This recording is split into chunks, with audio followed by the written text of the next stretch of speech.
देखुछंती STV news Odisha 24।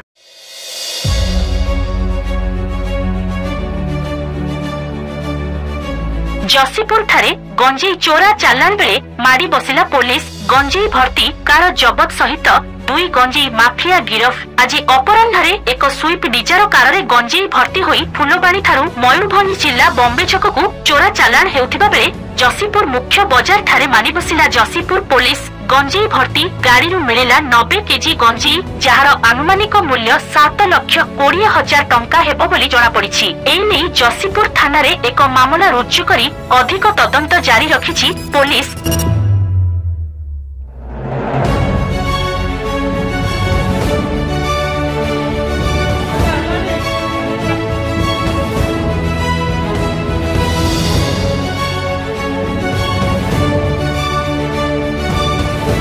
Mayurbhanj Jashipur Nihar Ranjan Mohanta report STV news Odisha 24।